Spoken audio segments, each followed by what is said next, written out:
Assalamualaikum warahmatullahi wabarakatuh. Perkenalkan, nama saya Triwin Arsi, NIM 1810910112, kelas IPSC semester 4 IAIN Kudus. Di sini saya akan menjelaskan tentang peta atas dan global. Peta merupakan penyajian gambaran geografis dari bentuk ruang dan hubungan peruangan antara berbagai perwujudan yang mewakili. Menurut Edwin Rice, peta adalah suatu gambaran konvensional dari permukaan bumi sepertinya terang-terangan oleh kita tegak lurus dari atas dan ditambah huruf dan angka-angka sebagai informasi.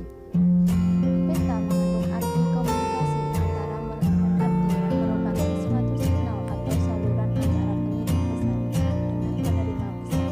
Dengan demikian, peta digunakan untuk mengirim pesan yang berupa informasi tentang realita dalam bentuk berupa gambar agar pesan tersebut dapat dimengerti.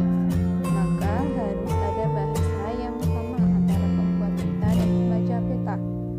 Kartografer di sini harus bisa memahami apa yang hendak disampaikan pembuat peta kepada pembaca peta dengan menerjemahkan dalam bahasa simbol agar pembaca peta dapat mengerti. Yang selanjutnya adalah fungsi peta. Fungsi peta menurut Argano Primanto. Yang pertama, menunjukkan posisi atau lokasi relatif, yaitu letak suatu tempat dalam hubungannya dengan tempat lain di permukaan bumi. Yang kedua, memperlihatkan ukuran, yaitu dari peta dapat diukur luas daerah dan jarak di alam atas permukaan bumi. Yang ketiga, memperlihatkan bentuk, misalnya bentuk dari benua-benua, negara, pulau, dan lain-lain. Sehingga dimensinya dapat terlihat dalam peta. Yang keempat, mengumpulkan dan menyeleksi data-data dari suatu daerah dan menjadikannya dalam suatu peta. Yang selanjutnya adalah tujuan pembuatan peta. Tujuan pembuatan peta yang pertama, untuk komunikasi informasi ruang. Yang kedua, untuk menyimpan informasi. Yang ketiga, digunakan untuk membantu suatu pekerjaan, misalnya untuk membantu konstruksi jalan, navigasi, dan perencanaan. Yang keempat, digunakan untuk membantu dalam suatu desain, misalnya desain jalan dan sebagainya. Yang kelima, untuk analisa data spasial, misalnya perhitungan volume dan sebagainya. Yang selanjutnya adalah analisis peta. Analisis peta adalah kegiatan membaca objek-objek atau detail-detail, termasuk informasi yang ada dalam suatu peta. Contohnya, yang pertama, menghitung jumlah sungai. Yang kedua, mengukur panjang dan lebar sungai. Yang ketiga, mengukur jarak antar tempat. Yang keempat, mengukur luas wilayah. Yang kelima, menentukan letak astronomis suatu titik atau wilayah. Yang selanjutnya adalah interpretasi peta. Interpretasi peta merupakan kegiatan menentukan atau membaca fenomena-fenomena yang ada berdasarkan aspek-aspek yang mencakup dalam suatu peta. Contohnya, yang pertama, menentukan arah aliran. Yang kedua, memperkirakan kesuburan tanah. Yang ketiga, perkembangan lahan. Untuk komposisi beberapa peta dari tahun pembuatan yang berbeda. Yang keempat, memperkirakan atau menentukan lokasi tempat-tempat pelayanan umum seperti rumah sakit, terminal,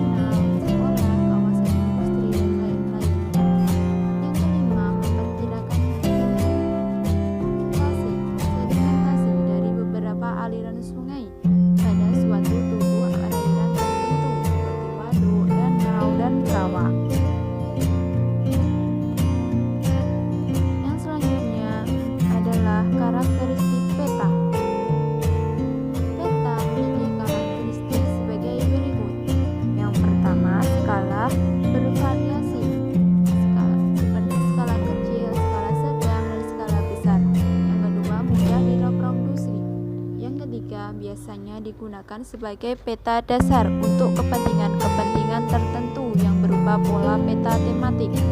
Yang keempat, menggambarkan daerah atau wilayah tertentu yang relatif sempit.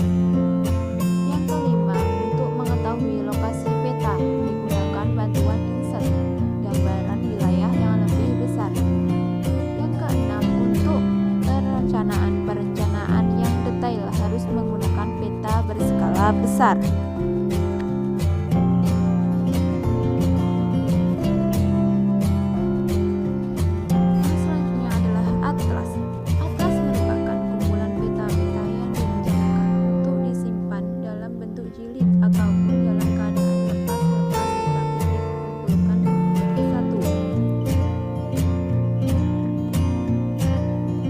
Atlas menurut Erwin Rice adalah sekumpulan peta-peta yang dijilid menjadi satu dengan bahasa, simbol, dan proyeksi yang seragam. Atlas yang pertama-tama dikenal adalah pembuatan Ptolemy yang terdiri dari 28 halaman kira-kira pada abad pertengahan.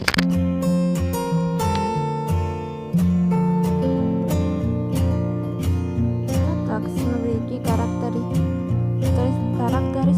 Yang pertama merupakan kumpulan peta-peta di seluruh permukaan bumi. Yang kedua biasanya berskala kecil.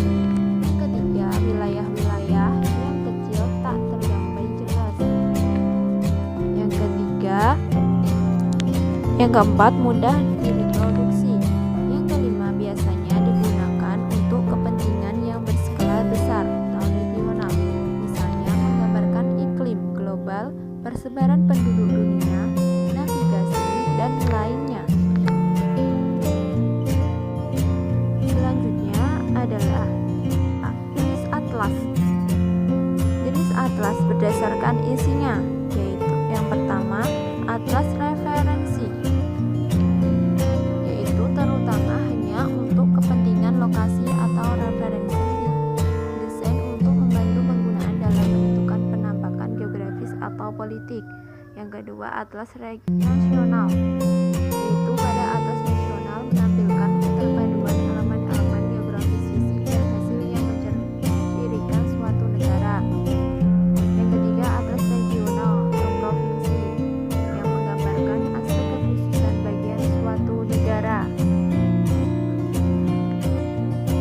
Yang kedua jenis atlas juga dapat diklasifikasikan menjadi tiga, yaitu atlas nasional, atlas dunia, dan atlas meta. Atlas nasional adalah atlas yang dibuat secara nasional oleh suatu negara tertentu. Atlas dunia adalah atlas yang dibuat untuk menggambarkan keadaan suatu wilayah. Yang selanjutnya adalah informasi dalam atlas. Dalam informasi atlas ini ada 4, yaitu daftar isi, keterangan, indeks, nomor peta, garis lintang, dan garis bujur. Daftar isi memuat judul peta dan halamannya. Kalau keterangan, atlas merupakan kumpulan peta baik peta umum maupun khusus. Untuk membaca peta diberikan keterangan yang menjelaskan arti dari simbol-simbol yang digunakan, terutama simbol-simbol untuk peta. Selanjutnya adalah globe. Globe menurut Erwin Rice, globe adalah suatu peta pada medan bulat sebagai tiruan bumi. Globe bumi yang pertama adalah buatan Martin Behaim di Nuremberg pada tahun 1492. Globe ini didasarkan atas konsepsi Ptolemeus tentang bumi di mana belum ada benua Amerika.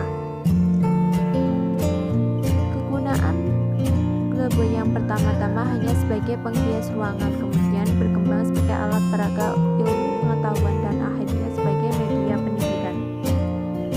Yang selanjutnya adalah jenis-jenis globe.